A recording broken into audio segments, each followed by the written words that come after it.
Mining was always big business in the Erewash Valley, and at the start of the 19th century it was getting even bigger. All the major landowners were busy exploiting the coal and ironstone reserves beneath their land, but were limited in both the amount they could sell and the profit they could make by the poor local transport infrastructure.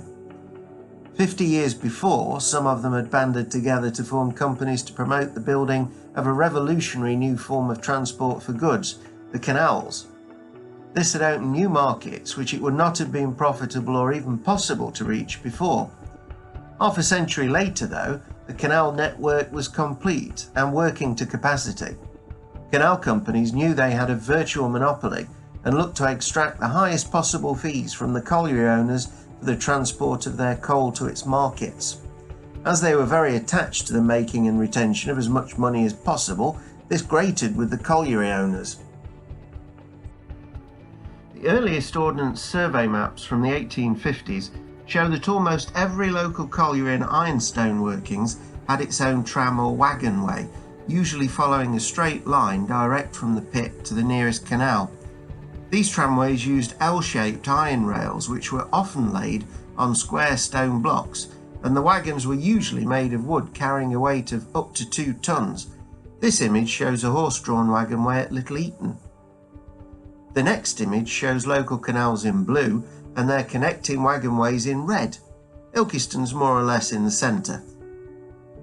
Eventually, longer wagonways became practical, and the idea of steam haulage using firstly static engines and gradually, as the technology became more reliable, steam locomotives took root. When the railway network eagerly expanded into the mining areas, it was natural for the route of some of the old horse-powered tramways to be used for the steam-hauled railway which replaced them. At one of the colliery owners' meetings at the Sun Inn at Eastwood in 1832, they decided they would form a company to promote the building of a railway through the Erewash Valley. The making of a railway involved sponsoring a special Act of Parliament, and this took time and money. This was one of the first few such acts to be passed, and due to various political considerations, the line which became the Midland Counties Railway was in the end not built through the Erewash Valley at all. The colliery owners had to wait until 1847 when the Erewash Valley Railway Company promoted and built a line from Trent Junction, south of Long Eaton, northwards through Long Eaton, Stapleford, Stanton Gate, past Ilkeston to Codner Park. The company was swallowed up by what was now the Midland Railway just before the line opened, and before too long a link northwards was made, allowing traffic from Sheffield to London to bypass Derby and Nottingham, as it still can do today. By 1853, 3 trains were running daily each way between Nottingham and Ilkeston via Long Eaton. Ilkeston, as you probably know, sits on a hill, but the railway passed through the valley, making the town about a mile away. Although passengers were almost an afterthought, the Midland built a station at the bottom of what's now Bath Street, connected to the main line by one of the smallest branch lines in the country. Where it met the main line, in the middle of what was then open countryside, they built another station which became known as Ilkeston Junction, and the Bath Street station became known as Ilkeston Town. The branch line was worked by horse-drawn railway carriages rather than steam locomotives for several years, but it seems most locals disliked Ilkeston Town Station. This was partly because it was sited in front of the Slough Pond, a muddy expanse which extended over the bottom of Bath Street whenever the weather was wet, and was crossed by horse-drawn mineral tramways serving the ironstone workings at what is now Manners Road, and partly because of the poor standard of accommodation. The staff also came in for frequent criticism in letters to the editor of the Ilkeston Pioneer, which was founded around 1853 and came to take a keen interest in the town's relationship with the railway. In one of its first editions, the Pioneer of December 1853 complained that The Midland Railway Company should not have thought it necessary to provide waiting accommodation at the station for more than 1 in 1,000 of the 7,000 inhabitants of Ilkeston, and that the little space allotted for such accommodation should more frequently be occupied by the servants of the company, parcels and luggage, than reserved for the sacred 7. Enough for the present, say we, for when the directors become cognizant of these facts, we believe some improvements will be speedily accomplished, and that Ilkeston will receive an instalment of that justice and attention which its growing commercial importance, position and population have so long but fruitlessly demanded. There will be a longer wait than anticipated before their concerns were addressed. 6 years later, a letter to the editor complained that, in all weathers, both at the town and junction stations, one half the passengers have no shelter from sun, rain or wind, save on the platform, where they may be seen huddling like flocks of sheep in search of shelter. I understand that nothing can be elicited from the directors as to their intentions. The cool impudence of the company is well nigh unbearable. To be debarred of the conveniences accorded to the smallest villagers, and to be weekly robbed of not less than £100 by the cheap trains, as the tradespeople of Ilkeston are, is rather too galling an imposition to be tamely endured. A year later, and the Pioneer was still complaining. The Ilkeston station is devoid of any accommodation for passengers. Its approach is scarcely accessible, being carefully barricaded by horses, carts, coal and stone wagons, gates, rails, stables and manure heaps. A step at the gate of the footway has been so judiciously placed as to draw blood from more passengers than the volunteers of Ilkeston will ever see Frenchmen. If you can safely pass these barriers, you will find the perils of travelling to increase as you advance. The getting of a ticket, especially on market days, is quite a scene, which reminds one of the scamper and scurry at the London post office every morning, and which none but a Cruikshank or Hogarth could faithfully depict. The tickets are issued in a cabin so circumscribed as to defy the entrance of the most moderate-sized crinoline from the fair belles of Ilkeston. The gentlemen are generally gallant enough to procure tickets for the ladies. A bench was once seen in the cabin, on which an invalid or tired passenger might await the time of arrival or departure of the train, but this convenience has for some time past been denied the public. Like beggars at a turnstile, no sooner have you turned in for a ticket than you must turn out, encounter all weathers and the concentrated stink of filth, manure, privies, cesspools and gas in which the business of the company is daily transacted. By and by, that old and faithful 6-foot servant Joe cries out, "Take your seats!" And lucky is he, on market days especially, who can find one to take, unless it be on the roof, the steps, a box of red herrings, a bag of mussels, or a basket of stinking fish. Joe is a safeguard and always lands his live cargo at the junction. Once there, you must again submit to the kind embrace of a November fog, or any other element which might at the moment be in the ascendant. No waiting room, either for ladies or gentlemen, no urinals or water closets. After your patience has been fully tested, clack goes the signal, the train pulls up, and then, oh, the sight! We blush to think of it, describe it we cannot. We will only say, as the platforms are too short, and the company have not the means to procure ladders to help the ingress of passengers to the carriages, both sexes of mankind may be seen pulling and pushing, lifting and squeezing each other into the black and greasy vehicles which travel on this line. The junction station had the added disadvantage that it was in the middle of nowhere. There was no settlement here in 1847, and for several years the station had no proper approach road, either from Cossall or from Ilkeston. Foot access was made via the canal towpath and through sometimes muddy footpaths by a rather roundabout route. It wasn't until 1870 that a proper road to the station was completed, and following this the settlement of Ilkeston Junction began to be established. For the whole of the life of the station, it and its hamlet were in Nottinghamshire. Until the late 19th century there was no proper road from the station to Cossall Marsh either, but the level crossing was regularly used by pedestrians and traffic for the adjacent Cossall Colliery. The original station building was partially closed in 1858 and rebuilt on the other side of the tracks, in the V formed where the branch line curved away to the west. After 1870, the nearby mills were built, with private sidings to serve them. Housing also started to appear, forming a small and growing community. The new station opened for goods in 1867 and for passengers in May 1870. The station was renamed Ilkeston Junction on the 1st of July 1879 as the branch line was refurbished and Ilkeston Town Station reopened. A north curve was added to match the southern one in 1882, facilitating a connection over the main line to the Midland Railway's Bennerley Junction to Basford route. The station was finally renamed Ilkeston Junction and Cossall in 1890. The next station north was Shipley Gate, reached down the appropriately named Long Lane. Southwards for some years the next station was Stanton Gate, and both these stations were apparently preferred by some local people to the Ilkeston ones. Ilkeston Town Station's goods yard and long platform stretched out eastwards through the site of the modern Tesco store. There was a level crossing and signal box and a footbridge further down near the present roundabout on Rutland Street.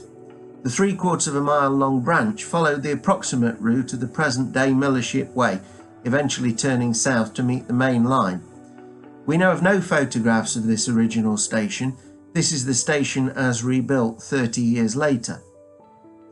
Passenger facilities on the original station were basic. Complaints were common. In 1860, after a great deal of lobbying by local businesses, the Midland Railway sent their general manager, J.J. Allport, his chief engineer and several directors along to visit Ilkeston and see what all the noise was about.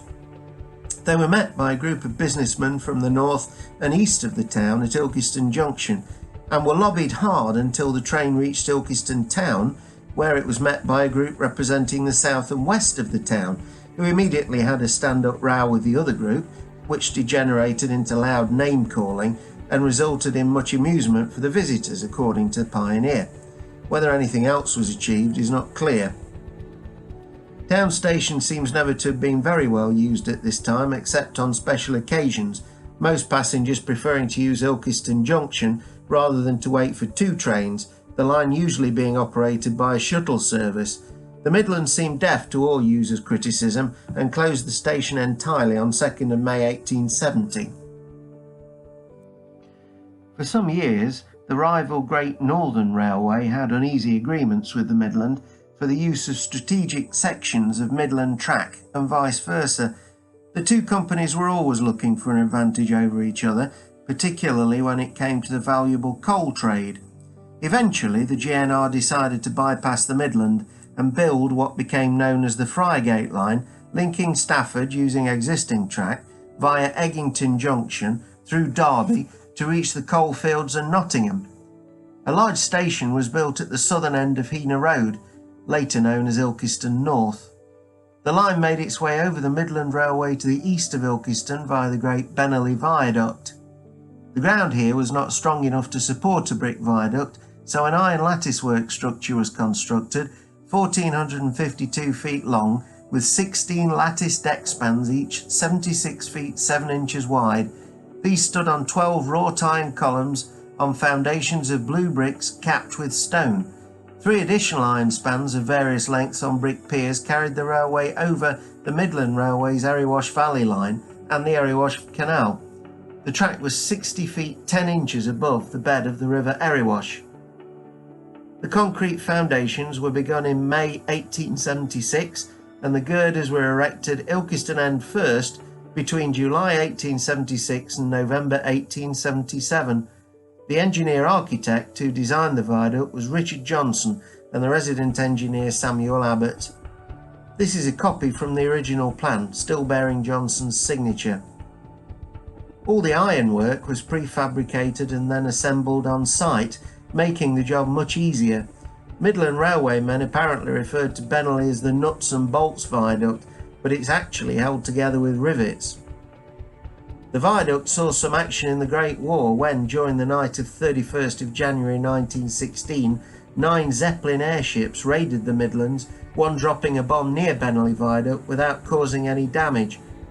Originally one of 5 constructed to a similar design, Bentley is now only one of 2 all-metal viaducts to survive in Britain, the other being that at Meldon, near Okehampton in Devon.